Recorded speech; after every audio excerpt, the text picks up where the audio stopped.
What's up, guys? Welcome back to the Born or Made podcast. Rob, I am so fired up to have you on the Born or Made podcast. This is not traditional for me. I'm actually in your house right now. Little background. I'm in LA. I got Rob scheduled to be on the podcast on Zoom because that's how we're doing it these days. Back in New York. I got caught up with some stuff here. I shot Rob a text and said, hey, man, can I pop by and can we do the podcast at your spot? And you're like, dude, I got a full-fledged ill studio ready to go. You sent me a picture immediately, and I was like, done, that's it. So this is awesome. Dude, you are a legend. As I'm doing my research on every guest, I try to walk in with a bunch of information. And when I was doing my research on you, like, I don't even know how to introduce you. You're like, you've done so much in a short/long period of time. It's mind-boggling, dude. You're an insane entrepreneur. You're a pro athlete. You're a TV personality. You're a producer. You've made freaking movies, TV shows. You've got a bunch of brands. I mean, is there anything you have not done yet? Well, look, first of all, thank you for having me on your podcast in my studio. You know what I mean? We got your logo up. Like, it's amazing. And I'm just grateful that our experience, you know, because it went from like, hey, you should be on the podcast, to then you DMing me, and I was like, man, I was just gonna DM you. I wanted to share with you the way that I think. Then we're talking at like 6 a.m, strategy one morning. Then it's only right that instead of doing it over Zoom on a Friday, you make it all the way to LA and we get to do it in the studio. So, that's it, man. So thank you for having me, and thank you for being here. You know what I mean? Like, I look at these things as serendipitous. We also have a mutual friend. That's right. Who's been talking about connecting us for years. Yeah. And the fact that it happened this way is so ironic because our homie is right there. Yeah. And Rod Kurtz is a really good friend and a connector. And understand that Rod Kurtz also was an early adopter of the Rob Dyrdek business brand. You know, when he worked at Inc. magazine back in 2008, when I evolved out of Rob & Big and did Fantasy Factory and kind of made my first push of like a business guy, he was one of the first people to sort of recognize that and write about that in Inc. magazine. So thank you, Rod, for recognizing me as a businessman early on. Yeah, know? I mean, you know, it's interesting too the way Rod and I met. He was working with a brand, and he had reached out to me to talk about this socks brand, and he started interviewing me, and we became fast friends. And he always said, like, you know, I have an ability to like recognize entrepreneurs that I think are going to do some great shit. Yeah. So I love Rod for that. But again, back to this beautiful intro. Thank you so much. It really is an unusual path that I have taken. You know, that's one of those where, man, an opportunity presents itself. Let's take a shot at this, and it keeps pulling me into these worlds that I would have never expected. The only true beginning was at 11 years old. It was like, I need to be a pro skateboarder. Right. I want to stop you right there because that is so real quick. Born or made, right? Mm-hmm. The topic of conversation here is to really discuss whether extraordinary people who have risen to the top of their industry are born with an innate ability or an inherent ability to crush it, or if they were made over time. When I launched this podcast, I had a very strong opinion about that exact question. I always ask the guest that question. We don't answer it now. We answer it at the end. But the way I like to get there is to walk through your story. You have such an extraordinary story. When you say at 11 years old, and I did the research, you know, you started skating at 11, and I think about 11 years old, and I think about my sons who are 5 and 3, and I'm dying to get them on a skateboard. Yeah. You know, like, and I think about that, and I'm like, so Rob started at 11. By 12, he was sponsored. Like, that's not normal. Yeah, and look, and when you especially when you look at Born or Made, that leans into the born side, right? Because the truth is, you know, I didn't come from a particularly athletic genetic line. You know, like neither my mother or father did anything active. You know, I picked up a sport that was frowned upon in growing up in, Kettering, Ohio. I played T-ball, didn't like it, wasn't big enough to play football. Loved soccer, as it related to, I now had this freedom to really excel at soccer, but I couldn't connect with team sports. Mm-hmm. So when I discovered skateboarding, it was finally this sort of expressive and creative way that allowed me to connect that to athleticism. But I got so good instantly, so quick, that I got recognized by the local skate shop so quick that it built that belief in me instantly that, this is something I'm really gifted at. Real quick, so on skateboarding, because I skated a lot as a kid, it's very difficult. Skateboarding is very, very difficult. And they're and I grew up in New York City in Manhattan, so we all were skateboarding, and there was only 5 that were holy shit, there's a lot of skaters, and a lot of people practicing their ollie, and then there's 5 kids that are just whap whap whap, and you look over. So I've got a question about skateboarding specifically. How do you what was it that clicked for you with skateboarding? Were you able to understand the balance? Was it something that you were just not scared of falling? What was it? I don't think, I think it was this combination of the type of athleticism I had, the fact that I took Taekwondo and martial arts, combined with sort of my upbringing in soccer, just led me to have a more balanced based skill set. Mm-hmm. So by the time I got on the board, it wasn't foreign to me to sort of manage what it takes to learn tricks and understand where your center of gravity is. I think that was probably the innate natural gift that allowed me to get good so quick, because I wasn't fighting with where my body was. I really understood how to ride a skateboard with a balanced body, right? And that, and again, in all things, you build confidence as you try and you can achieve. Like you said, you're oh, can I ollie? Then you ollie first try when all your friends can't ollie. They're all spinning to the side. They're in this 180 and you're flying. Then all of a sudden, you show up to a ramp with your friends and none of them can even get near it, and you're flying on the top out the gate. That is just a innate ability that then gets you excited, gives you energy, makes you try harder, makes you want to learn more. And, for me, it turned into an obsession of man, I could be really good at this, but at that age, you're the same way my 4-year-old wants to be a superhero. You know what I mean? It's of course I want to be a pro skateboarder, even though I have no idea what that even means, or even if that's possible. I just know it exists, and that would be now my new goal in life. So did you know when it clicked for you, wow, I can be really good at this? Was your first thought, I'm going to be pro? I want to be pro? No. It was, I will be pro. I will be pro. You know what I mean? So that's it. I mean, that is, and you and I have talked a lot about, over the last month, we've talked a lot about habits, right? And what you said there really sort of defined what I think creating little wins throughout your day to influence confidence, right? Mm-hmm. And so when you said, you did something, it made you feel good, it started to build that confidence. You did something else, it made you feel good, it started to build that confidence.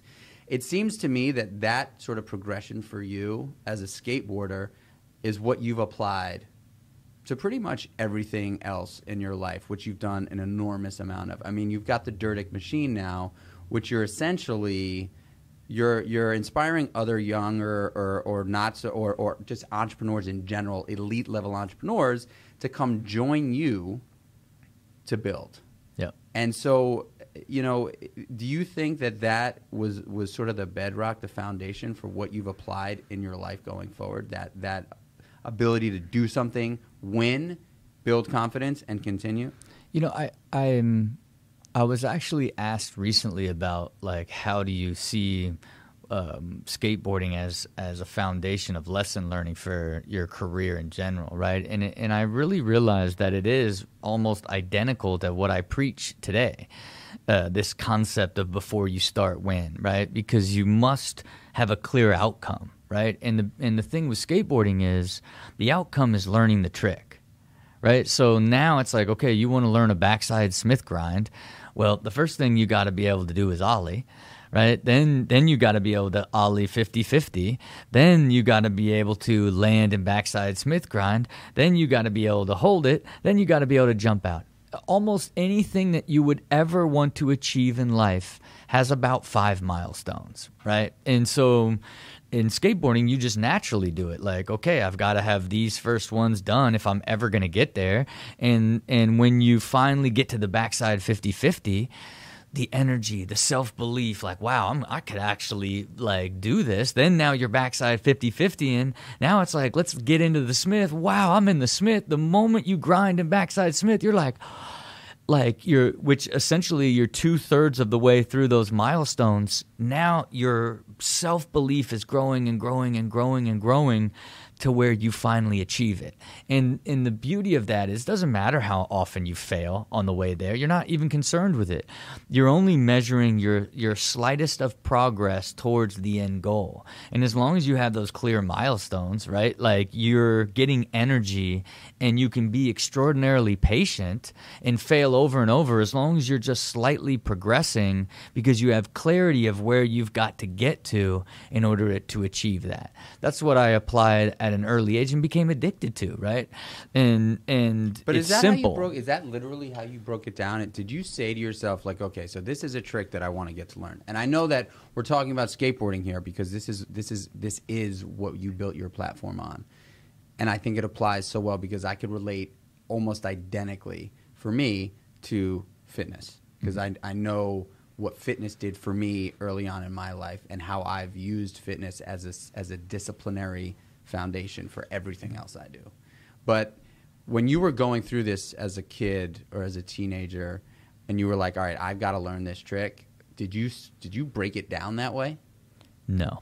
I'm like, bro, I'm an 11-year-old kid. I'm like, I got to do this backside Smith grind. You know what I mean? Only in hindsight. Yeah. Do I reflect on the process of how I applied all that? But no, you know, like, hey, dude, this dude is no joke. Like he's literally breaking out a trick from 5 milestones, 11 years old. Yeah. Like I get it now. Now I know why he's such a G. No, it's reflecting on. Imagine that as a foundation, though. Right? Like that's what I ultimately became blessed with. But now combine that to sort of a life, right? I said at 11, I'm going to be a pro skateboarder. First thing you got to do is get sponsored by the skate shop. Then you got to get sponsored by an actual company. Then you've got to get good enough where that company decides to turn you pro, right? So it's the same sort of milestones and got sponsored by the skate shop. What's it do to me? I'm like, man, this is really real. This is really real. I'm really good, right? Then 8 months later, under a year, you're now factory sponsored. You can't tell the 12-year-old me that there was any chance after 8 months that I'm now on GNS skateboards that I am not going to be a pro skateboarder. At that point, it's not even possible. I already took the first giant leap that most kids never get to, and if they do, it's they're 16, 17, 18 years old. Were you the best skateboarder out of your whole crew? Of course, you know what I mean. I mean, look, my sister, where I got my first skateboard from was my sister's boyfriend. He had a crew called the Street Rats. He wouldn't let me in the crew because I got so good so quick, so I had to form my own crew, the Wild Grinders, and quickly dominated that crew and the Street Rats crew, and then evolved into becoming a factory rider, if you will, But it was beyond. And again, this goes back to the foundation of success that I had that built this core belief system that I can do anything, and that's what led to doing almost anything, right?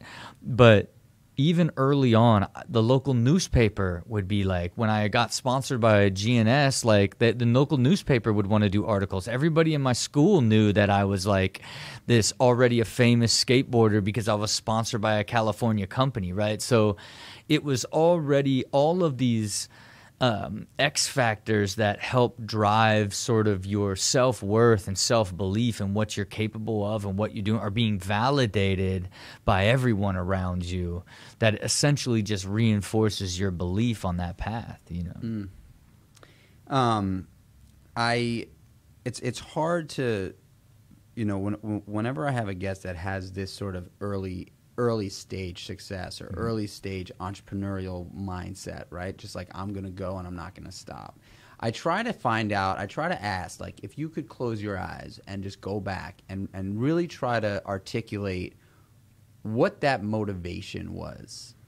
Most of the time, from my experience on this show specifically, it's not like a parental thing. Most of the time, it's someone just saying, it is in my blood to just get after it and go. I mean, do you have that? Do you relate to that? Yeah, you know, because I always like the actual other side of it is like, what drove you? What was the moment? Like, what is the thing you were fighting? Who were you proving wrong? Like, what did you need to do? That's actually like where a lot of people get that drive. Was it your circumstance? Was it your upbringing? Your single father, single mother? There's all these things that light the fire in different people, right? Like for me, you know, I always looked at it as you know, I refer to it, you know, now as passionately compelled, meaning like you didn't know anything other than chasing what you were super passionate about, right? And the drive was like never to prove anything wrong. It was to fulfill the question of like, could you do it? And then as you're doing it and getting closer, it's like the energy that came from it was always part of the drive. And then the difference was I started now applying that to so many different things, right? And then I became addicted essentially to, can I create something in my mind and, you know, figure out a way to do it and go do it, right? And that is literally why I say see it, believe it, do it, is you got to be able to start to crystallize the future. And the only way you will ever believe it's possible is if you can see the clear path to get there. If you can see a plan that's where belief starts. It's like, man, I could do that. Because the super simple thing, especially, you know, when it comes to fitness or anything else, like something you know you can do, like the super easy start, you know you can do, you always do that one, right? But if you could map it all the way out and then learn that's sort of the strategy, that's where the confidence comes in, and that's where you begin to ultimately use drive and energy to do more and more. It's, you know, it's also one of those things that I just had to manage, because at one point in my life, it was one of those things that, you know, if you have the ability to do anything and you do everything, you kind of end up standing for nothing, right? Mm-hmm. And I think I ended up in that zone and in the middle of like the height of like, you know, multiple television shows and cartoons and pro skateboarding leagues and still a pro and all this. It's like despite this insane universe I created, it still felt like, what do I really stand for here, right? You just did a bunch of stuff, right? And that is where I really began to try to harness this gift that I ultimately developed at a young age, you know. And so is the manifestation of that the Dyrdek machine now? 100%, but I really applied it to life, right? Like I decided, like, you know, I'm not gonna, you know, I got this book, Start at the End. It was a business book, and it was this whole idea, if you're gonna create a business, start at the end, right? And the concept is, you know, doesn't matter what it is, make an outcome for why you're doing that business from the very beginning and build a plan backwards. But what I realized is, man, I should apply that to my whole life. I should just start right now and design the entire life that I actually want, and then begin to build the plan on how I go and achieve that life. And part of that self-discovery was really, what do you actually, of all this stuff, what do you actually like to do? What actually gives you the most energy, and what do you want to do for the rest of your life, right? And that sort of journey and self-discovery led to creating a Start at the End, before you start when life plan. And how old were you when this became sort of a revelation for you? 38 years old. 38. So you had done Yeah. all this stuff, and then you got to a point where you were basically like, I've done all this stuff. It's been incredible. An amazing learning experience. Yet I don't actually know what I'm standing for right now. But I'm not actually happy. Were you unhappy? And I wouldn't say unhappy to the point of like where I'm like sad and mopey. I just kept like using all my excitement and energy and slamming right into walls. Like it's almost like if you're going so many different directions, you're spun tight, right? Because you're putting so much energy in all these different places that aren't unified towards a unified goal, that left me just tight and unfulfilled, right? Because I just keep putting so much energy into things that lead to dead ends, right? And or not the right energy into the things that could lead me to the life that I actually wanted. But I didn't define what that was. And it wasn't until I defined, like, how do I actually want to live, like, and who do I actually want to be, and what do I actually want to do, and how do all three of those integrate, did I create a life plan that included what I actually love to do the most is the ideation and the creation of building businesses, right? And that's really when I began to build the system, transition to develop what it is today, you know. You said something before about see, believe, do. Yeah. And I also have a mantra or something that, you know, I share with people that I work with or friends or, you know, social media. You know, I know that what we feel may not be real. What we believe may not be real. What we do definitely is real. Mm-hmm. So action in anything is the only first step, right? I think people, the question that I get asked most is how? How do you balance your life? How do you start? What step can you take to launch a business? And you know, when I think about it, like there are so few steppers and action takers in comparison to talkers, right? Like when you think about it, like, you know, growing up, you'd see two kids fight, right? And they're all in each other's face. No one ever throws a punch, but they're just like talking, and it just never turns into a fight. It's like a screaming match. And I think everybody knows the kid that's going to punch you in the mouth. Everybody's like, oh, he doesn't talk. Yeah. You know what I mean? Yeah. That dude is that, like, no talking. He's just going to hit you. So, like, if you're going to try to fight with that guy, he's just going to punch you in the mouth, and it's a game on. He doesn't fight anyone he knows. Yeah. He catches unsuspecting people in the streets who think this guy's just a talker like I am, and then he clips them. Right. I know those guys well. But like when I think about, you know, the outstanding people, it's the ones that are going to punch you in the mouth. That are just not going to. They're going to make waves. And it's a weird analogy, but I think it's so clear because most people talk and don't end up fighting. But let me add another layer to that, because I used to think the action mattered the most, right? And to me, that's why I just did so much stuff, and I kept like starting over and doing it again, and because I was so execute and action oriented. Here's an idea, let's go. It wasn't till I stopped now, and here's the difference. It's like you're fully skilled expert fighter negotiator where you're so like leveled, like even when the fight comes you are prepared to destroy this person, but you have the skill set to talk them down, reason, negotiate with them. It's that second layer of what I feel like I evolved into. Because it wasn't until the believe it part, till I became a real like strategist and planner and understanding how this single outcome applies to the whole outcome.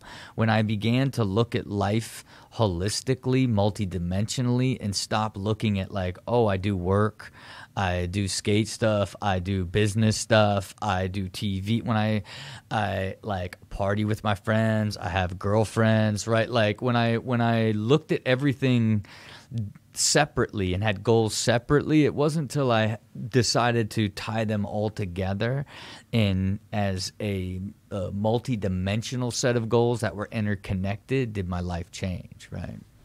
And what was that feeling? Like, did you have somebody help walk you through that? Or was that something that you just literally said at a certain point, you read that book and you were like, I'm going to start parsing out my life and actually looking at these things and figuring out a way to tie them all together? That's it. That's it. And it was a series of events, right? It was a series of different events. Like, you know, I had kind of got roped into a 360 deal where a private equity group was going to invest in everything that I did and own half of me for life. Only when they did the due diligence on how I ran my business, finances, and all my assets, it was like, you're uninvestable, right? It was extraordinarily embarrassing. But what I realized at that point, you know, despite all that I had created, I wasn't clear what I was really trying to do. I didn't have any long-term goals. I wasn't building any value. And all of that combined with finding that book and having this desire to learn business because I was a business guy that did not understand all aspects of business, all of that together led to this like epiphany of like, man, what life do you want, right? And what it ends up becoming is you're attempting to master life, right? You're mastering yourself, your time, your energy, your passions, like the lifestyle you want to live, your finances, your work, like your relationships. It's like not one of those sort of core components do not complement each other in order to live a happy, fulfilling life. And that's really, that epiphany came from a series of events. But the moment that became my focus, then I just get better and better at life. And it's just led to this extraordinary level of happiness, right? That's almost, you know, I don't practice gratitude. I'm overwhelmed by it. I'll just be in the shower and be like, oh my God, I'm so lucky. This is like, look at this thing. Like, I'm just so lucky, right? It's like walking in the hallway and just look at my son in his Batman outfit, like, look at this, Dad. And he's shaking his hips, like showing me that he can like move his hips now. That's it, son. That's it. We're Dyrdeks and we're dancers, son. And you're going to be a great dancer. You know, like, it's like, man, how amazing. I have this crazy son that needed to prove to me that he's working on his dance moves. You're just constantly overwhelmed with gratefulness. It's not something you practice. All right. I want to ask you, so I assume that you figured out what that life dream, that life goal is, like how you want to live, like what that structure looks like. I assume you figured that out, so I want to know about that. And then I also want to follow that up so I don't forget, because you said happiness. Mm-hmm. And, you know, I think happiness and success do play in the same sandbox, but I don't think that they're mutually exclusive. You know what I'm saying? I think that I would love to understand what you believe happiness truly is, and then I also want to hear what you believe success truly is, because I would love to understand that. Yeah, and look, I do think they are one and the same, mm-hmm. right? Because but happiness is a successful life, and you need to ultimately determine what that is and go achieve it in order to find the happiness, right? Like, if, you know, and when I think about, you know, it's, you know, who you are, right? It's this extraordinarily interesting aspect of these three core elements, right? Because it's physically who you are, right? What you eat, how you take care of yourself will determine like how you feel, the energy you have, and how you actually feel about yourself, right? So now here's sort of that component of the physical you, right? So now the mental you is ultimately your self-worth, your confidence, like all these things that you have to build over time, which most people grow into them, and they grow into them by you know, mastering an aspect of life that ultimately gives them that self-worth and confidence along the way. Most times that's found in what you do, right? Mm-hmm. So whether that's your work or you know, sort of what you do to earn money, right? Like if you can connect ultimately your passion to what you can do to earn money and create the self-worth and who you are, and now becomes this much more powerful thing. Now, the third component is how you live. So if you can connect like who you are, your energy, your time into something you love to do, and then make the money that provides you to live the lifestyle you want to live. And by lifestyle, it's where do you want to live? How do you want to spend your time? Like, is it with your family, with your friends? Like, your version of what energy in life is your lifestyle, right?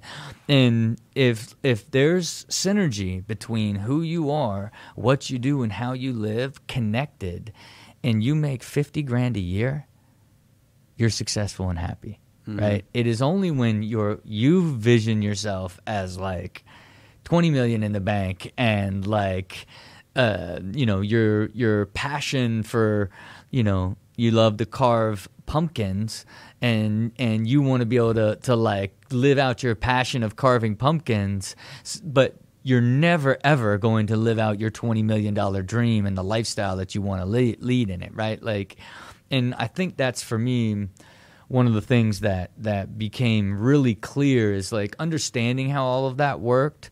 Like, I just thought I would work harder and harder and harder, and then I would just have one big payday one day, and then the whole world would be right. Then I'd have time to like work on myself and stay in shape all the time. Then I would eat right. Like, then I would have the house and the life that I wanted and spend time with my family and friends. Like, that is what I used to look at it as. Until then, I decided part of that design when it comes to the lifestyle is, what do you want to do with your time, right? And what do you want to do with your time, right, outside of creating what we've already learned that is your sort of calling in business, and probably in life in general, I would imagine. Yep. But like, how do you want to spend your time now that you've gone through all this? Yeah, to me, I'm an energy chaser. You know what I mean? It's like, and I shared with you the complexity and how hardcore I am with how I collect data. I want to get into that. But, even most recently, and how passionate I am about using qualitative data, how you feel about something, to get quantitative data on where you can make change. But when I track every hour of the day, right? And my next stage of this development is looking at every one of those hours and then tracking how much energy I had in that hour, so that I can, because to me, like, the ultimate is literally just going from thing to thing to thing that gives you energy and takes no energy. That would be my ultimate goal, right? And you could be dead tired and get 4 hours of sleep and have the craziest week and pop right into something that just energizes you, right? And it's like, it's not diet. It's not like how you feel about yourself. It is this sort of seen force that I'm trying to harness to where, like, I only spend every waking moment of my life in that energy. That really is the goal with sort of my entire vision and system that I've implemented for my own personal habit development and discipline, That program that you sent me, that intense, very structured. I wrote it all down here actually because and we're gonna hop around a little bit, but I thought it was really interesting how you broke out your categories. So you've got,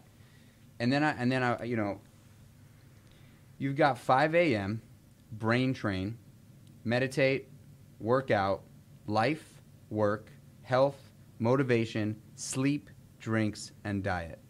So, and you track that every single day. That's right. And you've got, but for clarity purposes, right? There's a qualitative and a quantitative like data in that, right? So the top is qualitative. Every day I wake up, I rate 0 to 10.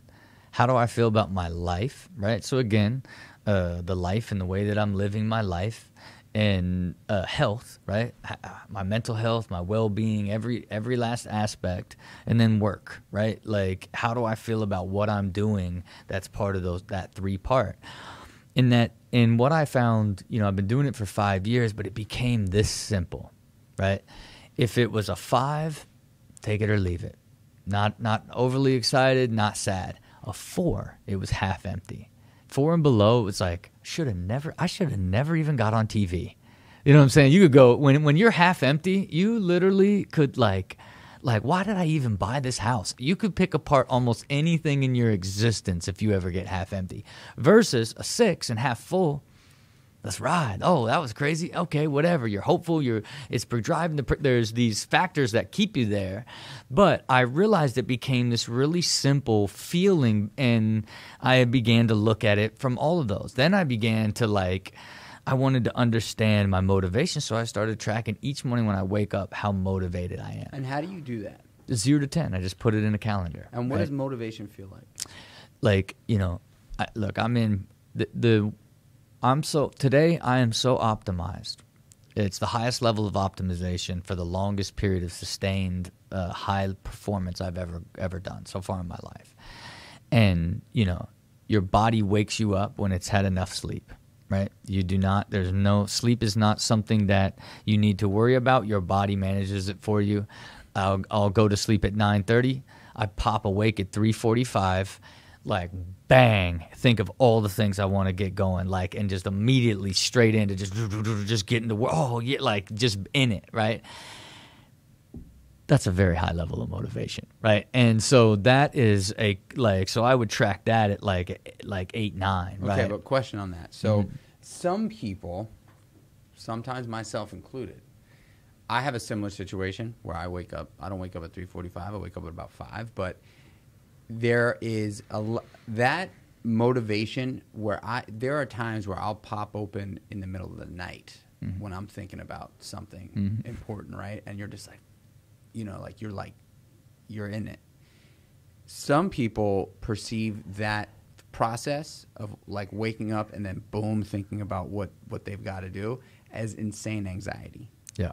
Some people really process it that way. I don't know what distinguishes the difference between insane anxiety, waking up with that sort of mindset, or the opposite, which is I cannot wait to tackle this. What I do, which is an interesting thing, I don't know if I've ever told you this, but for a while it was anxiety. And it was probably because I was doing things that I wasn't really stoked about. But what I've started doing a little while ago was I tackle the anxiety immediately. So if I wake up and I'm oh, damn, my first thing every single morning is I flip up my eye patch and I smile from ear to ear and I count to 15. And I smile the biggest shit-eating grin you could possibly ever imagine. And I do it not only because I'm trying to release serotonin into my bloodstream, because I know that that's real, but I try to get myself to laugh at myself first thing in the morning. Because if I can laugh at myself first thing in the morning, that anxiety melts like fucking butter on a hot pan, And so that's something I do. When I hear it coming from you, you're boom, I open my eyes at 3:45, and it's just brrrr, and you are fired up. How would you suggest somebody transitioning from that being anxiety provoking to excitement? Well, I'll go back to the system, right? Number one, I love that idea of smiling ear to ear and just letting your body feel it. I do some weird hand thing I learned from this hypnotist, and then I say everything I'm grateful right when I wake up. And it causes that feeling of joy, right? When Optimism. I think about it. Immediate. But it's for me, you have to understand that I live in this highly intentional, ultra clear world, right? I've spent years optimizing everything around me. So anxiety doesn't exist in my life, right? There's everything is done with such clear intention and with such clarity. And then you do that for a sustained amount of time, you will erase anxiety altogether, because anxiety are all the unknowns, all the things that are out of your control, and that lack of clarity creates anxiety, right? The unknown drives it, depending on what the source of it is. But I have found in the past that would be a traditional driver of it. And what this process of just asking yourself how you feel about those three aspects of life each day, over time, the same things keep popping up on why you feel bad about your life or your health or your work, right? And then when you start to clear those out, I did it for 5 years before I would almost consider I got to the point of clear. I haven't been, I maybe will dip if I got, went on like a bad eating run or something, and then got in a fight with my wife. Maybe like I could like get into a world where I was below, but it's extraordinarily rare, right? For you to be a 5 below. Yeah, it's super rare for me to ever get down. Then I really mark it, right? Because now it's just a few times a year that would ever happen. Where it used to happen when I started doing it in 2015, all the time. But what it was providing for me back then was, here's the clear reason. Like, oh my gosh, it's the same person again. The same person, the same, because it's so hard when your life's so complex. It's hard for you to think like, why am I feeling down? Because it's just like you got hit with a word, this thing, that thing, this thing, and then when you realize, like when you reflect on it, it's this self-awareness process that allowed me to look at all the people. One of the biggest things for me that gave me uncertainty, that drove that feeling of uneasy, is I didn't understand my money. I didn't understand money at all, right? And it's like I just had all my money with like 3 or 4 different advisors, like had no idea what it was invested in, like didn't know how it was working, like I just made all this money, spent all this money. It'd be like I just kind of eyeball, I guess I got this saved. When it started popping up, how much that was like driving sort of that unhappiness and that feeling of lost, almost like what I would wake up feeling, then I just attacked that. Right. And then I learned every single thing on almost an insane level of where where I used to hate sitting in a financial meeting. Now, one of my greatest joys of life is going through financials when somebody pitches a business concept. I just love going to see like how it all adds together. Like I have these intricate, extraordinary financial models. I'm in these groups with these high level investors and all these things that it's like I just love all aspects of it. Because it used to drive like my anxiety and drive my energy down, and then I learned it, and now it's a energy force, right? Like so I hear that. God bless you. I do not love financials. But see, I know by the look in your eyes that you know what I'm talking about. 100%. Because I quit high school. You know what I mean? I didn't have any parents that have any money. I didn't know. I had to just like all these businesses. I was even making money, and I don't even like know what am I? Well, dude, you made me. I remember I was driving my truck. We were talking early in the morning, and you made me super uncomfortable when you said that, because I know that is probably the thing I need to do. Yeah. When you were like, when everything changed was when I started to really understand the financials. And yeah. Look, bro. I knew that one hit you because because we're cut from the same cloth, right? We took the same journey of like self-made, like going to like figure it out as we get there, and the self-belief and the drive will get us through it, right? We'll learn along the way, and we're good enough to bring people along with us to just and it's what I realized is nobody has your interest or looks into the thing that your interest as deep as you will.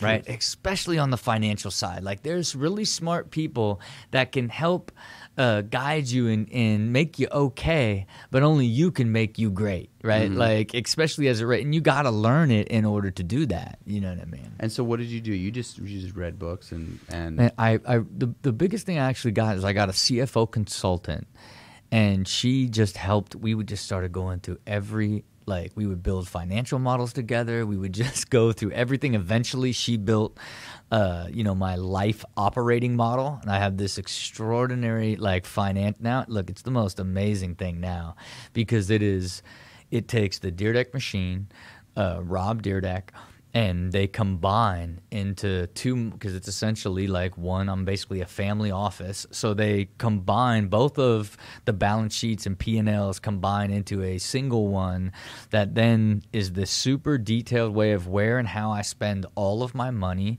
And then all of that kicks off of that into now all of my assets and their value, and all of my cash producing assets and my net worth year over year over year over year. This extraordinary dashboard of like, hey, this is you as a whole and what you've grown and what you've made every year, what you spent every year, what you're invested in every year, what it grew every year, what you're worth. Extraordinary, right? And I look at it probably 2 or 3 times a week, right? And it's like I look at every single detail. And what does that also do? I approve every check that goes through me personally and the Dyrdek machine, right?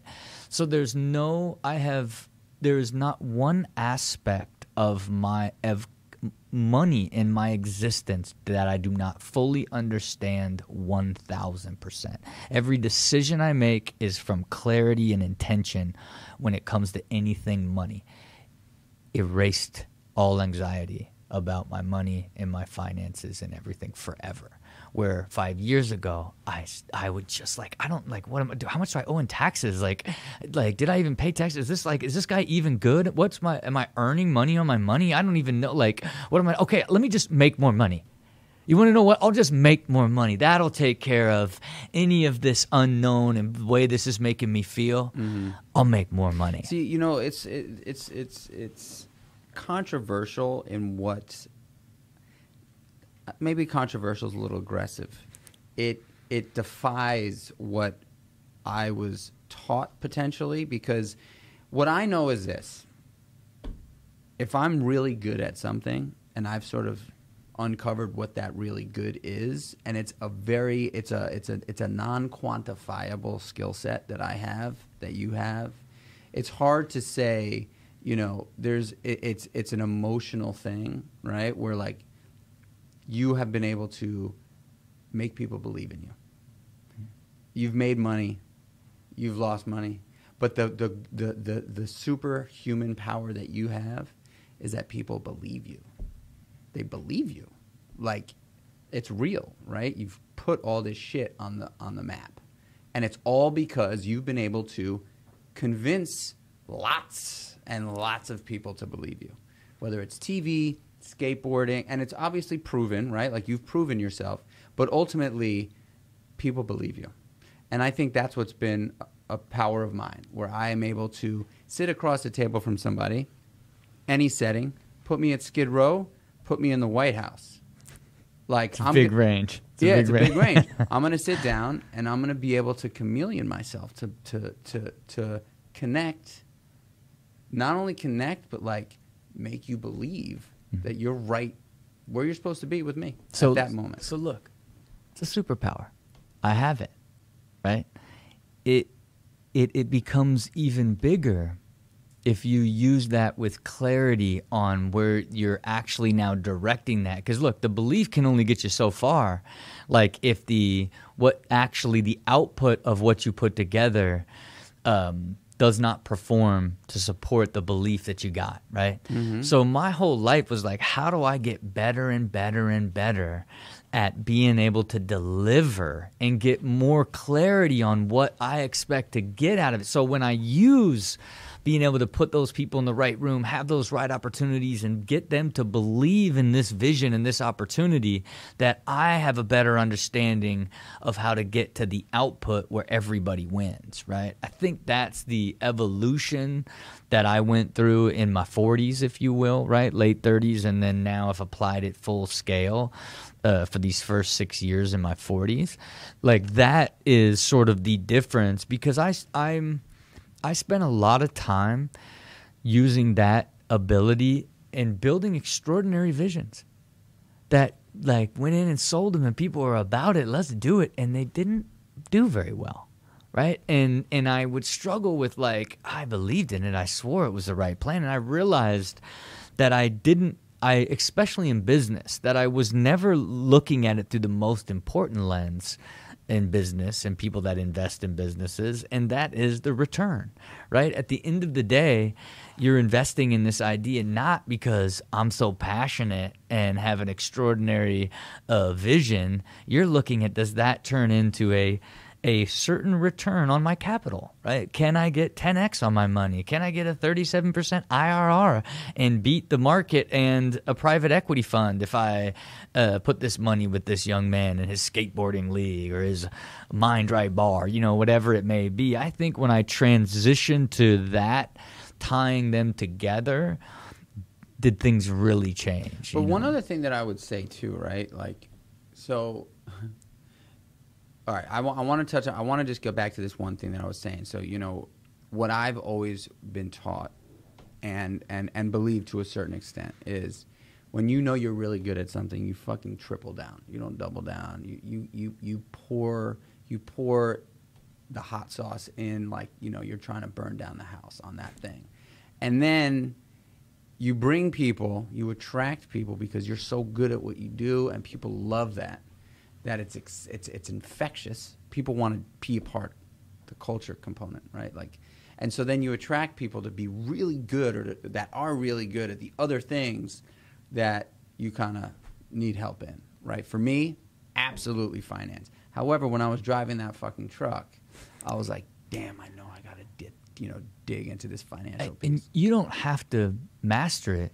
You just need deep general knowledge, because you got to know it well enough so that you can the person you hire to be an expert in it, you can at least oversight it properly and help guide them versus like just being, hey, I don't even want to deal with this. Funny? So I listened to Kanye West was on I don't know if it was Rogan or one of those shows. I don't remember exactly what. I think it was Rogan. Anyway, he talks about this exact thing. He said exactly this. He said, I've got all these things going on, and I found out that my CFO had stolen some cash. And he's like, and I made a decision. And he goes, everybody was scared about that decision. I am the CFO now. And I was like, shit, man. I'm like, where are we going? I'm like, okay, no wonder he's he is the CFO of his stuff now. Yeah. And I mean, at least he was, a few months ago. Who knows where it's at now? But I but that's not it. That's right? extreme. You know what I mean? The same way that that you're talking about a guy that made $150 million in royalty and was like $80 million in debt. You know what I mean? Like it's not a matter of becoming a CFO, but it's one thing that I will instill in my children. I'm teaching my kids about money today, right? At 4 years old, I know that I didn't understand money, and you just have to understand it to be able to give oversight to it. You don't need to become an expert in it, but you want to get better and better and better, and you want to never stop learning it. Mm-hmm. Right? Like, I think that's like, and eventually you're going to have a deep understanding of it. How I look at businesses and look at a financial model and how I assess like investments and how I talk to people like super sophisticated, really smart business people that are presenting ideas, and I can tell instantly that this is not their mastery, that they followed some person else's path and they're riding a market wave and they're presenting an opportunity based off of having experience with another group that mastered it, that they're kind of following and doing. And that's a level of clarity now when it's like looking at these big real estate investments and these really like complex industries that I have gotten a deep amount of knowledge in, that you're now using your intuition and very easy knowledge to assess opportunity. That's from growth, right? I couldn't have did that 7 years ago. That's from just deciding I'm going to just get better and better and better at this aspect of my life. And again, I go back to, especially in business, you want to understand the core capabilities of business and continually grow basic knowledge in it so that you can even hire the right people to cover all the things that you don't want to do. I think that's because the problem is you don't like something and you're a business owner and somebody sells you in a room, gets you to believe, and you're like, this is my guy right here. Like we're on it right here. And then, 3 months in, you realize he doesn't know what he's doing. It takes 3 months of arguing and fighting to realize this is going to come to an end, and then 3 months for it to end. It's called the cycle of death in business, right? Like it is, you're sold in the room because you think it's perfect, and it's this every 3 months to the end. I think one great thing in hearing this from you is that I believe you were born. Hands down, I really do, and I'm sure you probably think you were born as well. I mean, I'm projecting onto you, but I do believe that you think that there was some level of natural talent involved in what you have. However, the beauty of what you're saying to me now, which I think is so awesome for the listener, is that you continue to learn, i.e., made. You continue at 38. You made a decision where you were like, I am going to progressively get better, intentionally progressively get better at this. I'm not going to say, man, if I don't fucking win at this, I suck. You're going to say every day, every week, every month, every year, I just want to chip. I want to chip. And it's similar to opening a business. I'm going through it right now. I'm launching another business. And like, I know launching a business is a hard thing to do, man. It's hard. Like, it is extraordinarily hard. Every day is a battle, right? Like but what I know is that, and I want to get into our habits and routines after this because I think that's really plays into what gives me the motivation to fail on a daily basis in business and still be stoked. But every day you just try to get a tiny chip. When you're trying to open a business, or when you're trying to run a business, or when you're trying to do something extraordinary, insanely, I had this guy named Will Ahmed who's the founder of this company called Whoop on the podcast not long ago, and I asked him what success meant to him, and he said, "Well, are you asking me as an entrepreneur or as a person?" And I was like, "Wow!" So like he broke it down like military civilian. You know what I'm saying? Like, because that is, I think, the dichotomy there is real, right? Like, it's like when you're an entrepreneur, it's like you have to be comfortable with all bets are off at times, right? And so he said, if you're asking me as an entrepreneur, the definition of success is the ability to overcome an extraordinary amount of stress more than most people. And I was like, it's not like overcome stress. It's the ability to be able to overcome an extraordinary amount of stress more than most people. And I think that's true, right? Like that is the successful side of an entrepreneur. The successful set of entrepreneurs all are able to take it a day at a time, not think about the whole year because that's a stressful thing. Like if you could take the amount of stress or the amount of trudging that goes into launching a business in a day. Man, you're in it right now. I'm in it. You're in the pain of this launch because you're just in the pain because it's difficult. It's very hard, but the beauty of it. So, but like what I'm saying is that if you took that that intensity of what it is in a day times a year, that's enough. That's enough energy to lop off. Santa Monica. Yeah, no, that's 10 or 12 years of your life. Yeah, it's a lot. Let me give you two perspectives, right? Number one, I have yet to have any of the companies that I've started not go out of business. Some are struggling, but none have gone out of business. That's right? amazing. And so, and this is since my summer of 2016, I launched the machine, right? We've done 15 companies since then. Sold 5, launched 2 this year, or really in the last few months, 2 more. But when I started, right, in 2015 and 14, when I was developing it, I want to define what that it means to have that, right? So that's why it was like, okay, I only want to build with do or diers, right? Do or diers they have the fortitude, the grit, the determination, and ambition, along with a relentless work ethic and an unwavering self-belief to turn their visions into reality, right? So I was like so obsessed with defining when I would do diligence on individuals and I just wanted to know, are you built like this? Because this takes a special type of person to persevere through this chaos to actually get there. And I did that with everyone. That is why I have not taken an L yet, right? And even really bizarre ones, like where one, instead of going out of business, like he was so gnarly, he took the tech. I now sit on the board of Motorsports Gaming, which is a public company that just went public in January, because the CEO and founder of Ultracast, my live VR platform that I built with him, he transitioned the IP and into this gaming thing and then took the company public, right? Like totally different than what we did. And now, you know, because I'm riding out with like, you know, my do or die founder homie, I'm now on a public board, you know, which is a lot more work than you could imagine. But it's still extraordinary, even in what would potentially, because that business didn't work, but it still was able to transition to this different opportunity. But I only say that now I look at it differently, right? Because I look at like, nope, that will is not enough, right?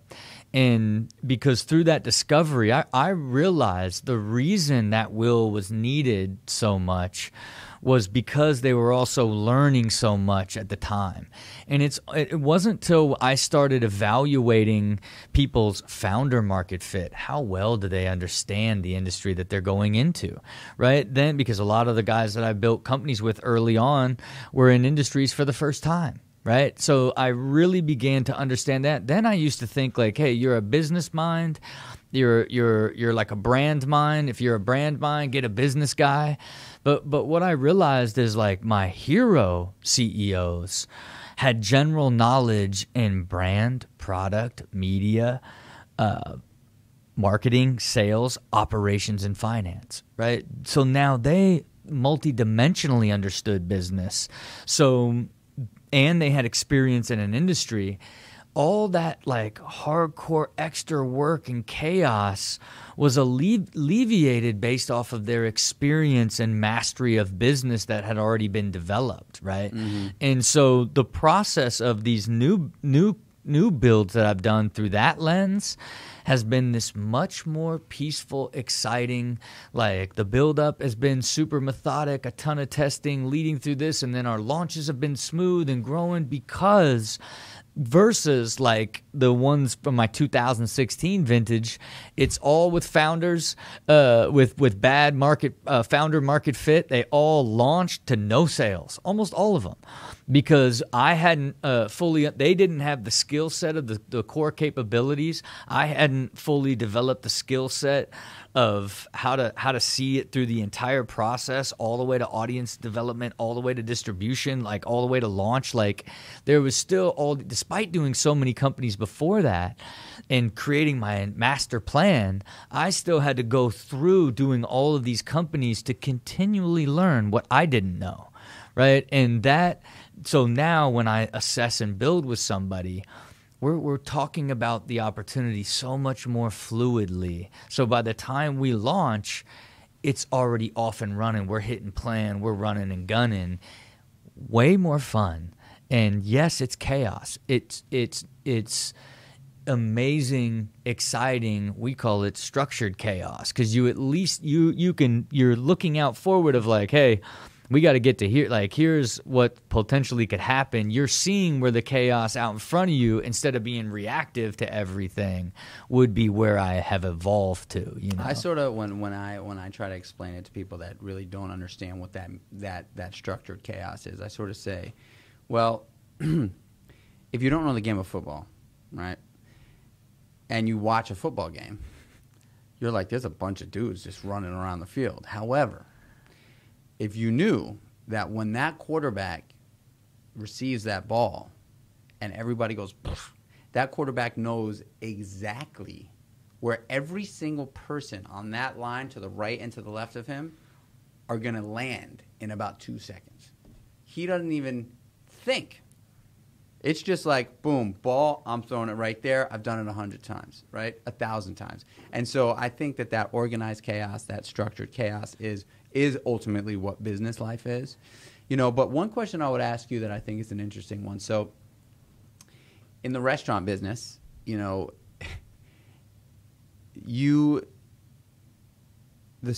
food is obviously very important. The beverage is obviously very important. But what I've learned as a guy who's opened up 16 restaurants and only has closed one now since in the pandemic, service trumps everything. It just trumps everything. Because if somebody comes to the restaurant and the food is amazing, but the place is crappy and the service sucks, they're not going back.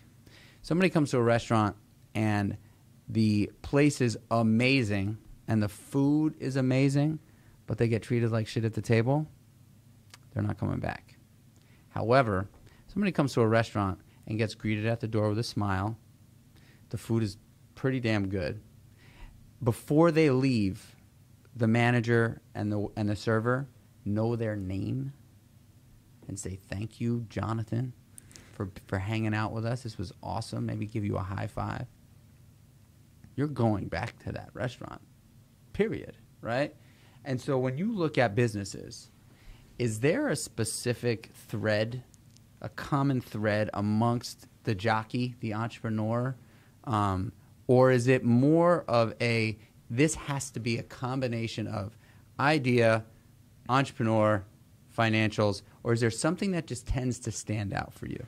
Well, let me say why that brought such a smile to my face is that is the epitome of founder market fit, right? And it's simplicity on the far side of complexity, right? Where it's like service at the core. Let's start with just you don't have to, you still got to design an extraordinary restaurant, menu, food, all the experience is a huge aspect of it, all these different things. But your experience is something that most people that are going to start a restaurant are probably not even, it's not even in their top 5, right? Mm-hmm. We're like, hey, we got to make sure service is done right? Okay, but not like that level of depth. The same way that when I look at CPG products, right? Like something you're going to eat or drink, it's taste.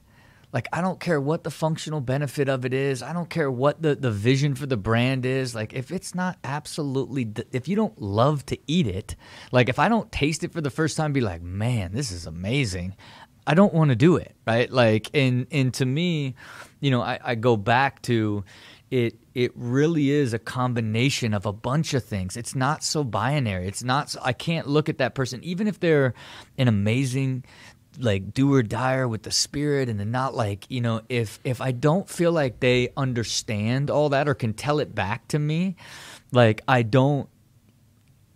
it's harder for me to believe in their ability to execute the idea unless they have some sort of nuanced way of thinking about it, right? Mm-hmm. And if you don't look through all the way through to how all of this experience, taste, whatever it is, translates to the financial side and informs the potential return, and that being the focus, then I really don't want to do it, right? Like, I'll never do a business with somebody that just like is a product person that just wants to make an amazing product, right? And I don't mind. I have some businesses that do a few $1 million and that are profitable, and we split a dividend, right? Have other businesses that aren't profitable that we're just raising capital and growing to an acquisition, but it's one or the other. Right, it's not a like, man, this is some cool stuff right here. Let's And I used to do stuff that I just thought was cool. I invested in restaurants because I thought I was, I just wanted to be there and be like, oh, I'm like one of the investors, right? Of course, I lost my money in all those, but and look, into the football analogy, it's why I say like this, and why I say we systematically fuse art, science, and magic, right? Because it's this creative process. There's sort of proven systems and principles of business you got to apply, but then, man, it's this intangible, right? And look at it from the football standpoint. When the quarterback goes back, it's first he does a check down. He's got a play, but he has 4 or 5 backup plays that he's looking through, and maybe he spins out. Now the defense collapses and breaks down, or the offensive line breaks down, and now a body gets through. He's got to be creative. Then he swings around, and one of the players gets creative. Now they're perfectly open. Perfect pass. That he just grabs it too late, goes through his hands, out over his shoulder, right into a waiting defensive back that runs it all the way down for a touchdown. That's the magic side, the intangible, unexpected, unexplainable side that can change everything, right? And that, to me, is ultimately where it's like, how do you have the foundational proven principles? How do you keep shaping and creating it and putting yourself in a position to get lucky? Because you have to for the business to actually work, you know? Lucky people put themselves in lucky positions. Yeah. I want to talk about culture, because I think culture is, for me, it's been proven in my businesses, and almost in every aspect of my life. I mean, I sort of consider myself, I've called myself this culture cowboy, where I just sort of like, I ride on culture. You know, I think when I launch a business, what separates me from What gives me the ability to make a meatball cool, or make a bluefish fish taco, something that people actually want to line up to eat, even though bluefish is tough for most people, is a culture component. And I say in front of the teams, we sell tangibly meatballs and tomato sauce and cocktails and beer and fish tacos and kale salads and, agua frescas. But really what we sell is culture. And that starts, I know, other people have different opinions of this.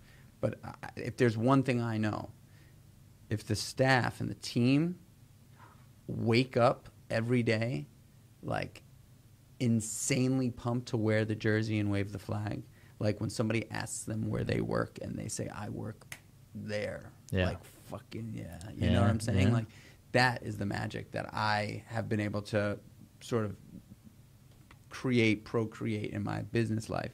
And I try it with my family life, and sometimes it wins and sometimes it doesn't. But, like that culture, like what is your thought on culture? What is culture? Look, I'm, the more you talk about these restaurants and the nuance of restaurants, because it's so funny, like even when you were explaining service as this number one thing, I immediately was like, in the service, like, is the energy, and the energy is created by the culture, right? And again, where I'm like, man, there's your expertise and your knowledge and of understanding it so much, and it's a sense of community and togetherness that's, like, to me, the clearer the end game is, right, where everybody involved feels like they're playing a part in the outcome, I think makes cultures thrive, right? And then of course it's top down as it relates to who's driving it and leading it, right? Like at the end of the day, culture will always live and die on doing what you say what you're doing, or doing what you say you do, rather than like, we have this amazing mantra and all these things, and then everybody does the exact, like type of thing. And I don't think you design it and it happens. I think it's led by the visionary and then ultimately implemented by the management that then leads to the hiring that connects the entire thing together. I think it's extraordinarily difficult to just do it first try, that you have to grow into it over time, like anything else, right? Mm-hmm. And you know, the great Ray Dalio will tell you it's like playing jazz. You know, like now all of these components, like, and the energy of these components feel like they're playing as one big sort of orchestra, one big music set, rather than everybody playing separate instruments, right? I think when I think about it, that's what I think about what it is. But I also think I've applied it at the highest level to my family, right? Where I try to like instill all of our core values on: we're hard workers, we're happy, we love, we're lucky. How lucky are we? You know, this morning I'm looking at my son, man, I'm just so lucky, man. I'm so lucky to have a son like you. I want like my children to just feel like in their souls that they're meant to be lucky. So as things happen for them, they're like, well, of course I'm lucky. You know, I got the, you know, we're lucky, right? Like, as opposed to if you feel the other way where you feel unlucky, then it's like all these bad things are happening to me type of thing. But I'm laughing because I'm like, you're talking about your family, and you know, I feel blessed and grateful that I've had this like wonderful family life, right? And you know, from, if you looked at my childhood and where I came from and took a snapshot of that, and then took a snapshot of what it's like to, you know, be a now, it's incredibly different, and I'm so grateful about the difference. Yeah. I just, you know, I come out to LA. I live in New York. We moved out of the city in the beginning of the pandemic. I have the house upstate, about 2 hours out. And we always go there for the weekends. It's amazing. It's beautiful. It's like, we love it there. But like, you know, you take a city kid out of the hustle and the energy of a city, and you bring them upstate. Like, I just, you know, it's not been terrible, but it's tough. Yeah. And so I'm out here, and it's also been snowing for the last 3 months nonstop. Yeah. The most brutal winter in New York in like decades. Yeah. And I come to LA. All my best friends live in LA. I'm like chilling with my boys, and my wife's best friend moved out here with her husband. And so I call up Jamie yesterday, and I'm like, Jamie, you gotta just get Amy to work on Donna, man. Like, we gotta fucking come out to LA. And she called Wynn. My wife is so smart. She called me up last night, and she's like, are you trying to convince me to move to Los Angeles? You're not even gonna have a conversation with me. You're gonna get my friends to and I was just like, I mean, what's the outcome here? Not my good. Wife is Danish, you know. She's Danish. They're stubborn. Yeah. And it's beautiful out here, you know what I mean? Oh, it's beautiful. Much better place to endure a pandemic in just like 70 degrees every day. Well, it's also for me too, like, it's there's a, you know, New York's got this energy you feel it the moment you touch down, the moment you come off the highway and you roll in, you know, like that energy is like bzzz. Yeah. LA has a similar energy, but it's a little bit sunnier. Yeah. You know what I'm saying? Like, and you can live in a quiet neighborhood and be in the energy here, which is nice. Yeah, well, they're like, I am an energy seeker, similar to you, right? Like, I navigate that way. And there's an energy in LA that I just love. And on top of it, all of my New York City childhood friends said, come out like years ago, and came out here. Look, you got to let this one go, because it clearly ain't gonna happen. You know what I mean? Well, I'm just gonna still chip. All right, so I wanna talk about habits, because I think habits are. I know habits have created a life for me beyond my wildest dreams. Similar to you, I wake up and it just starts. So I've never seen anything quite like what you've created. I'm launching a business called Creatures of Habit because of how much of an impact habits have had on my life. And then when you sent me your data sheets and that manifesto, I was just like, whoa, this dude is on a whole nother plateau. Yeah. So it's essentially a machine to create habits, is what that is, you know, the process. So, I mean, what I would like to do is I'd like to break down your morning routine. So people, because I think being able to give the listener a set of tools after hearing this awesome conversation, but also being able to say, okay, I'm going to implement that. I'd love to hear your morning routine. I don't know if you have the way I break up my day is I have a morning routine, and then I have a transition from business to family routine, and then I have a transition from family to sleep routine. So I like kind of break it up in three different sections throughout the day. But I would love to hear what your morning routine is. Yeah, and look, I look at it as like a weekly, monthly, yearly routine, right? Like I look at life, I call that document I sent you, it's a 50-page document called The Rhythm of Existence, right? And it's essentially every single moving part in my entire life. And how can I automate as much as I can of my life so it's just things that I don't have to do, so that in my time blocks that I have, that I can spend my time either working or with my family and friends, right? So it's fundamentally, it starts first with understanding, and it's really just about creating a system to take everything that you do and automate it, turn it into a habit that allows you to be so consistently doing it that it becomes second nature, right? So for me, I wake up, sometimes 4:30, sometimes 5, if I got to bed a little bit later, sometimes really early, depending on what it is. Always give thanks in the morning. And it's really out of that same sort of aspect of smiling, like just feel great about tackling the day, right? And when you say give thanks, is there a specific thing that you do? Man, I almost always from my life and family and energy and ambition. You know what I mean? Because at the end of the day, I'm more in awe of man, you just keep getting to do all of these amazing things. You have this amazing, balanced, happy life that you created, amazing family. It's more like this overwhelming, thankfulness for life, right? And for me, every night before I go to bed, I make the coffee to turn on at 4:30, so that I can just have my first cup of coffee already brewed by the time I get downstairs, right? And I immediately start with just tackling any things that I had no energy left to tackle with the day before, right?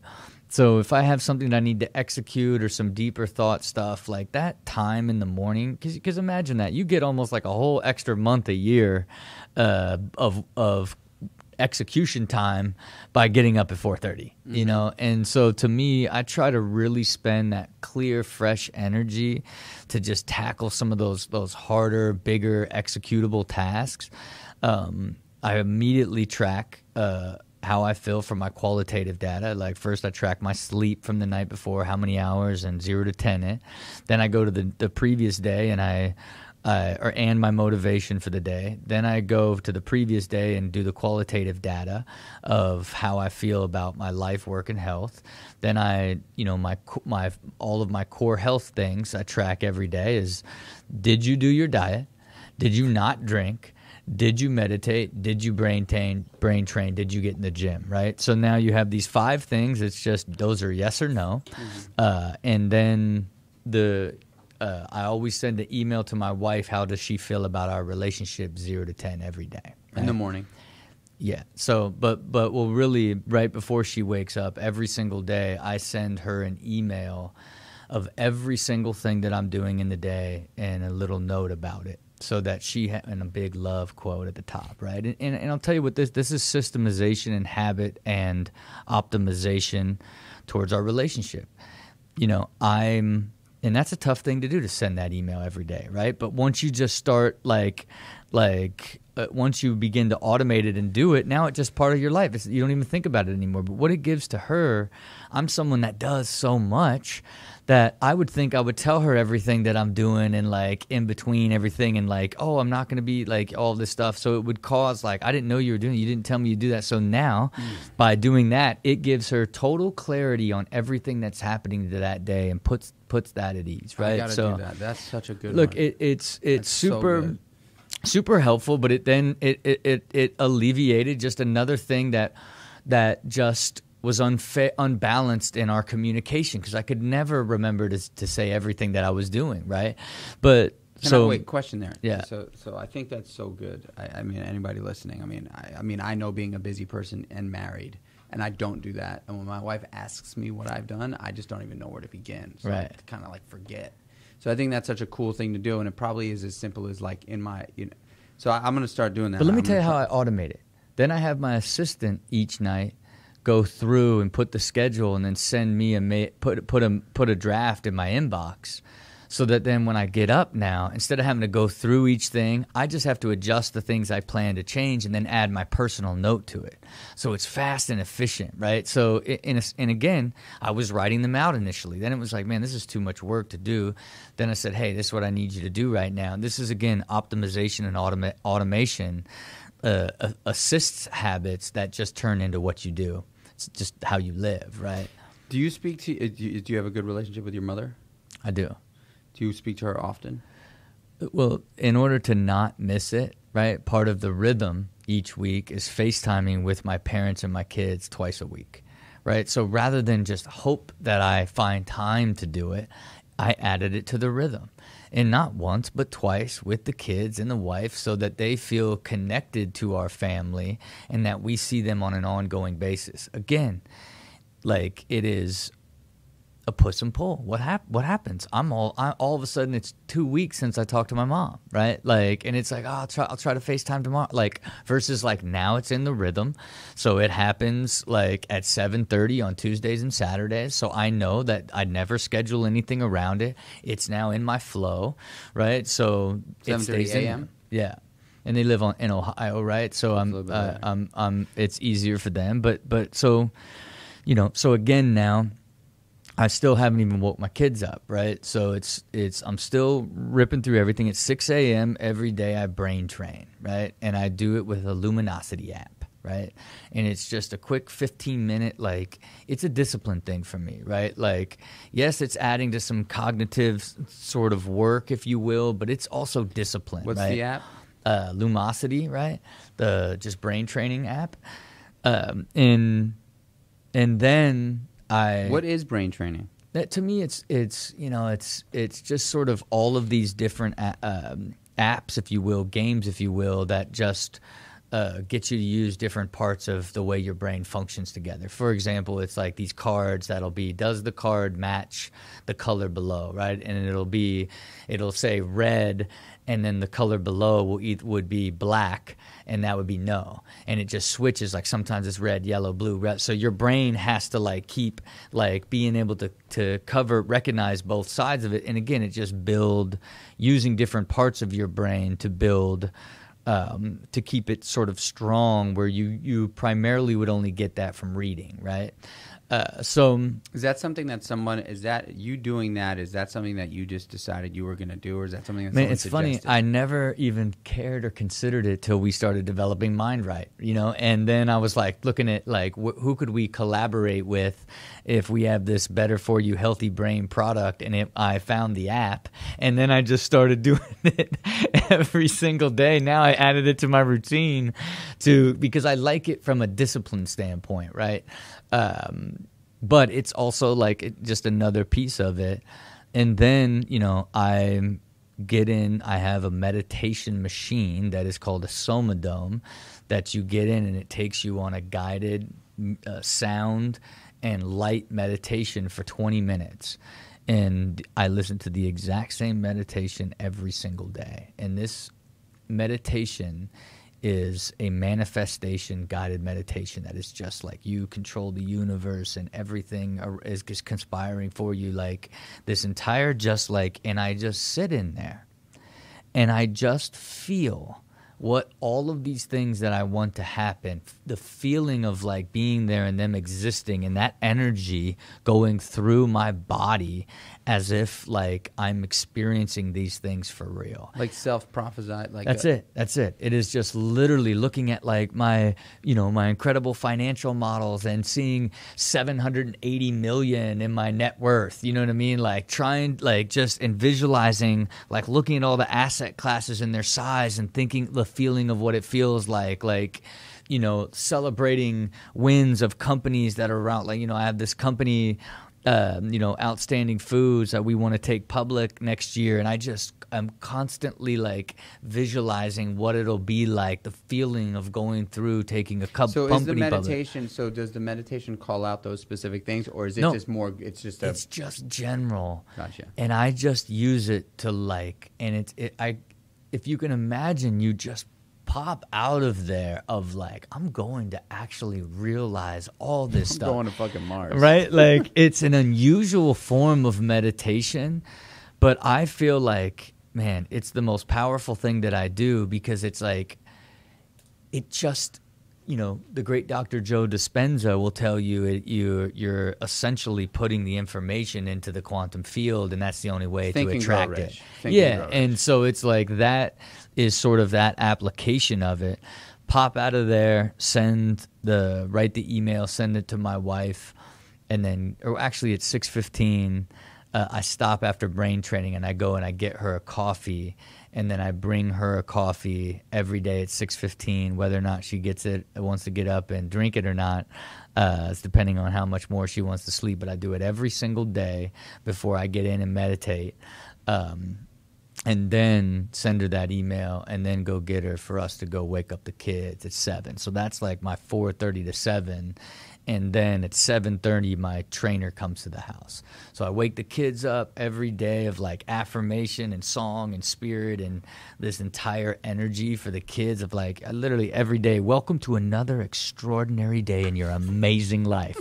You know what I mean? And I'll be like, can you do anything? Yes. Why? Because I believe in myself. Like, it's like full, like, how can I like just feel like life is amazing and all these things for these kids before the trainer gets at 7:30, and then 7:30 to 8 I'm in the gym, right? And 7:30 to 8:30. But this now is, this entire morning routine, I've covered almost all of my health balances that I need to live this highly optimized life. And now the only thing I have left to execute in the day is not drink and clean diet, right? So that's the only two things I got left to do in that day as I go into this much more agile routine depending on what day it is to start there, It's wild, man. But I didn't do it overnight. Right. That took 5 years. I wrote The Rhythm of Existence. I built The Rhythm of Existence with this consultant group in 2015. Last year was the first year that I collected data for the entire year, and I was so hardcore last year that then I started collecting every hour of what I did for the year. So that piece is hard to understand. So when you say, are you checking in every hour, and you're for collecting the time? Yeah. Yeah. So every hour. All day. I just keep filling it in as the day goes. Holy shit. Yeah. And I'll tell you, and look, and here's where I know. But is that in perpetuity, you think? Or is that just something that you're doing to really get Man, I don't, it's so fun now sending you that data. Right. And like, look at this data. Like, I'm like to me, so I started this year, like, here's my goal numbers. Like, it's so exciting to me to be like, I'm going to have the best year of my life in numbers. It's gamified being like balanced and disciplined, right? Because the most interesting thing of that is because I schedule every week all my time with my kids, my wife time, and like my work time, I don't disrupt the balance. So I work every hour that I am free that I am not with my family or friends, right? And work super efficiently. But when I showed you that data, you will see that I basically slept 7 hours, worked 7 hours, spent 2 hours on my health, and 7 hours with my family. It is by design, right? A perfectly balanced life, right? And that is, man, forget the fact that like I'm extraordinarily happy and filled with energy and purpose and fulfillment. But it's also like if you really want to be balanced, you got to design balance. You can't just think you're going to just work hard and find balance, or it's not work-life balance. You have to just create a life that's balanced, right? And work just happens to be a part of it, right? But, I go back to that data. 5 years to track a whole year. In some years I just, I have big dark areas. I have all the data for all the years. Amazing. Where you just see these 3 or 4 month blocks of like not capturing any data. And guess what? All the things were falling apart in that time. I was in such chaos that I couldn't even collect the data any longer. Right. Then I would get back in it. Then, okay, this year I'm going to really be on top of it. And then now the gaps got smaller and smaller. And it wasn't, and last year was finally this year where I did it all. And what is it doing to me now in year 6? Oh, man, the first 2 months of this year is the most balanced, focused, and highest level of execution in my life.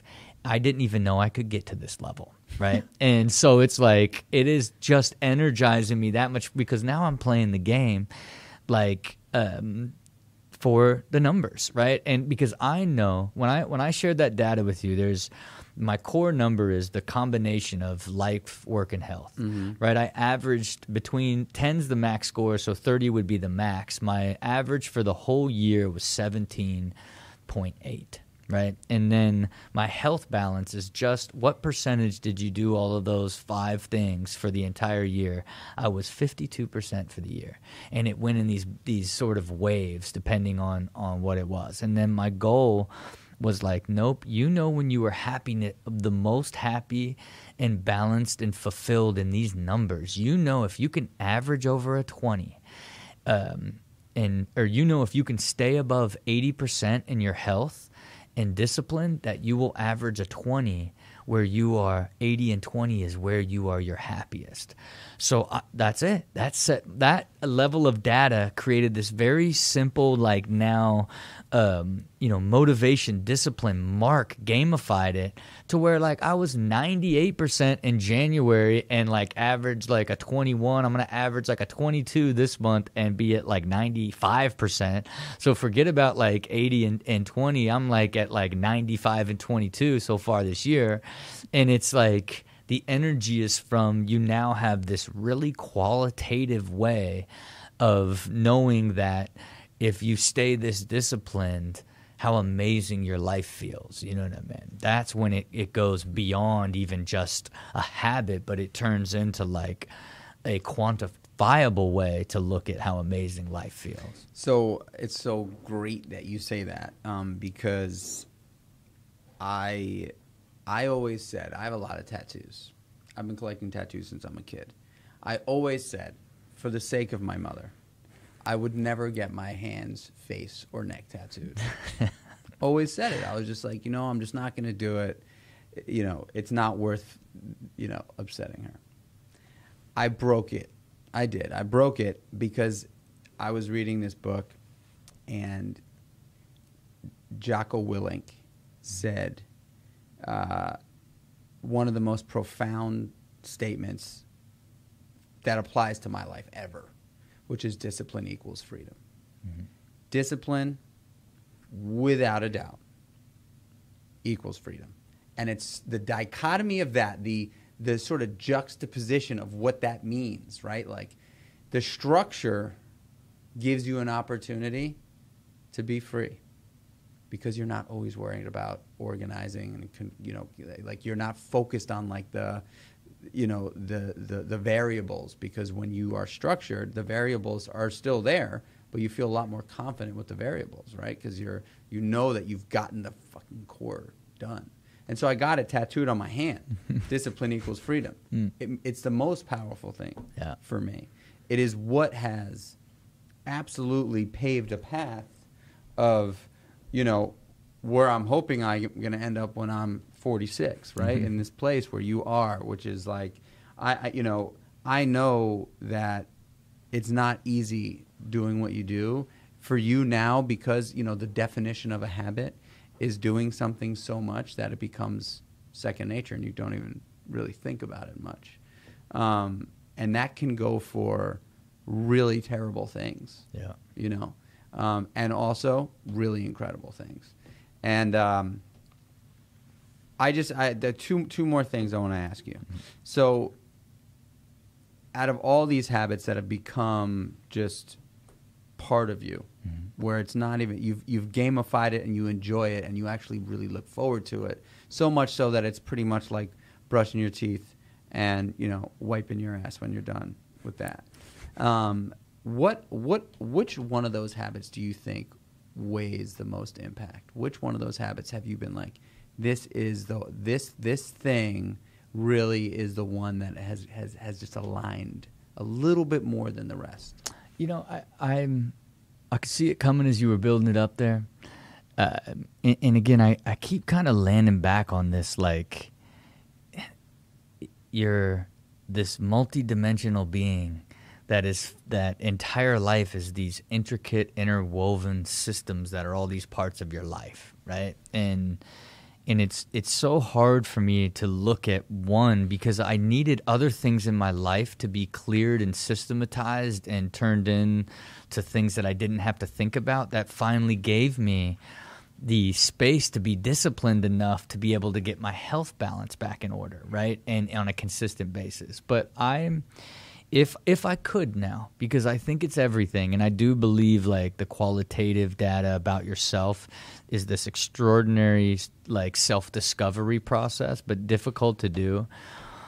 But there is no doubt in my mind that health, right? Like if you can get disciplined about your health, and that is how you take care of yourself, that is what you eat, how you sleep, just your body and mind is really the anchor to having the energy and the ability to do everything else in the system, because even when I waver on the system that I currently have, I could go straight back to diet.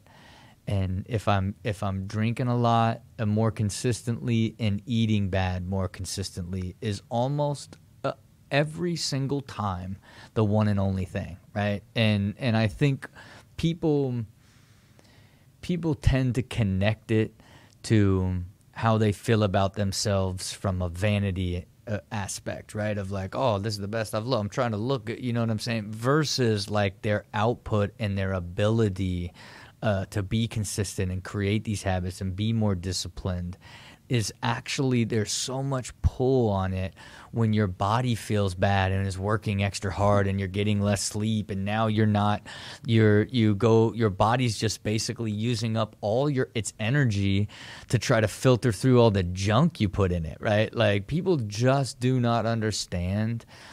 I truly believe that there's and you can only get there when you're deeply optimized, because I know if I have one glass of wine that it'll take away a layer of execution for a day or two. Just one. You know what I mean? Like if I have two, like, give me if I drink, like if I really get drunk, right? It's like give me your 3 or 4 days, right? But it's you do a couple of those in a row, it compounds, right? And so to me, that's where I think it really ultimately is the anchor, but it's also the easiest one to let go, because you got all these other things to deal with in life, and the hardest thing to do is be disciplined about your body and diet. It's the first one to go to deal with all the other things that you've got to deal with, I would question myself and you, because we both wake up early. Yeah. If you gave up waking up early, yeah, and said, "Well, I'm gonna wake up at 8 from now on," and forgetting that, like, let's just say 7. Let's say you give up those 2 hours in the morning. How different is your life? Well, I mean, if you give up 2 hours, you just gave up like a month or two of output, and it's needed for what I do. LeBron James doesn't need to get up at 5 in the morning. LeBron James needs to get plenty of recovery, and then he goes into his routine that starts at 10 based off of being a professional athlete and how it manages. I just think for me, as wanting to live a business, a entrepreneurial lifestyle and a balanced family man lifestyle, like my only option in order to be able to execute, stay balanced, be healthy, and all of that is to get up that early, because I wouldn't be able to make it up at night. Meaning if I know I'm going to sleep for 7 hours, so if I went to bed later and tried to work at night to make up for it, if you will, I could probably do it, but it would never be the same output that I have when I have that quiet time to myself. But again, it's our lifestyle. It's how if we want to be able to deliver at the level we want to, getting up at 5 is essential for us, So just for the listener, because I know similarly, like for me, the only thing that I really don't do here is the brain train.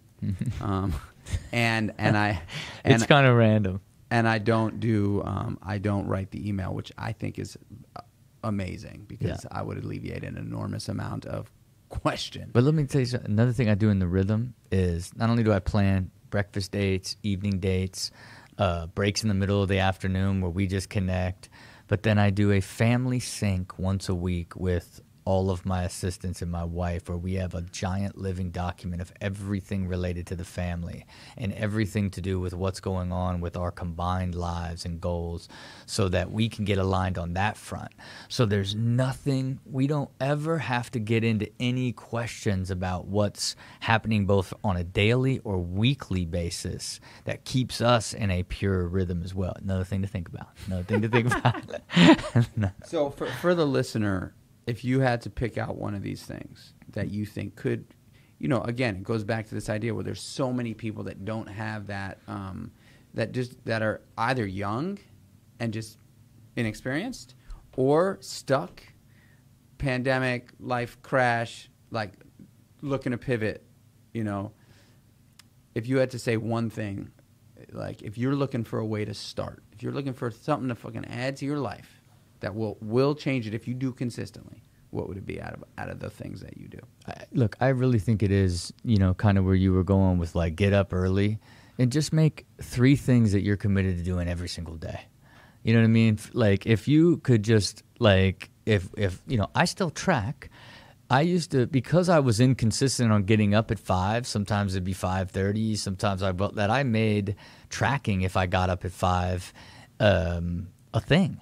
Before now, it's like not even, like last year was like 100% of the whole year. Like maybe I slept in a couple times, like even if I go out like the night before and did something. But I just think if you can just pick a few things that you would make you better and that you would do, and just try to create the discipline of tracking it, up at 5, get in the gym, move around, read a book, like whatever it may be. If you just picked your core 4, that's what I looked at. My health stuff is just 4 things, right? Can I just do these 4 things every day? And because I knew, and it takes time, right? You got to break through. It's, you kick off, and the first week is you're on fire. Second week, you're fading a little bit, but like you kick it back up. Third week, it's like, is it worth it? Fourth week is you're fading, right? And then, by the 5th week, it's like, no, I want to. Then you just try to be in denial of it. I've been trying to be my accountability coach for my sister for the year, of just like talking to her every day. Let's weigh in every Friday. You know what I mean? Going so hard, but like now at week 8 here of the year. Week 7 was tough for her, and then our communication slowed down, and what it is, and it's just it's the sustainability. And I the whole way through I said, hey, don't put no pressure on yourself.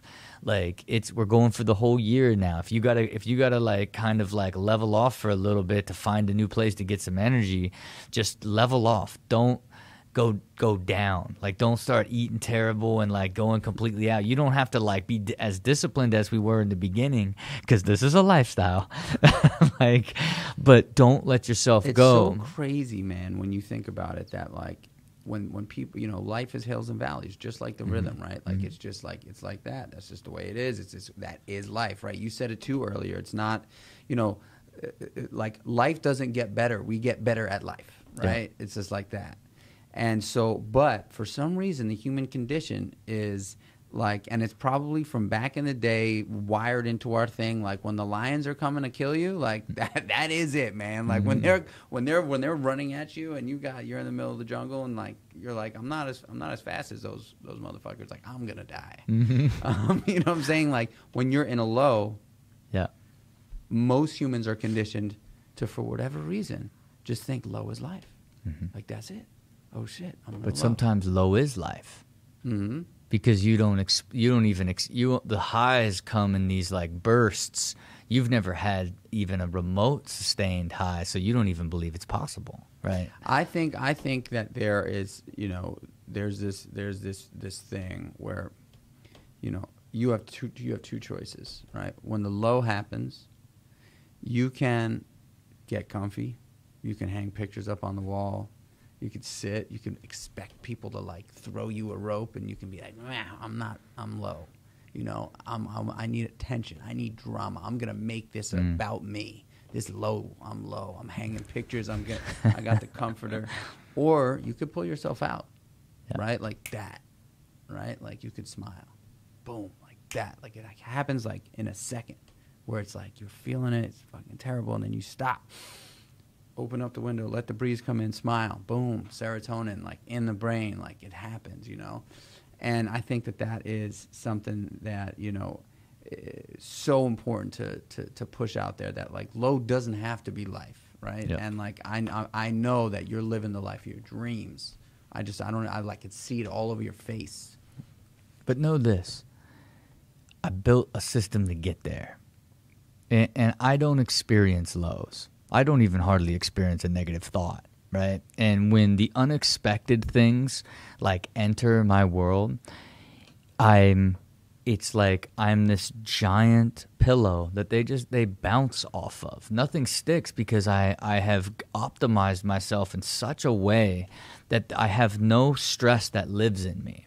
So it's just incoming stuff that's unexplainable, that you can't control, that is so easier to deal with because it's just that one thing at a time. And even if it's multiple things, like the other day I had the most random series of events, like three or four back to back, crazy things. Like all of a sudden my ceiling burst with water and is flooding. Like I can't get into this building because they say my elevator is not passing code. Like all this, I got into a crazy blowout with one of my employees, that super unusual level. I was like, I tracked it and put it into a document of like, mark this day in this sequence of time, and let's try to figure out like where this energy came from, because that level of incoming stuff happening in a small period of time doesn't exist in my life. But then I don't even get stressed by it. I'm like, wow.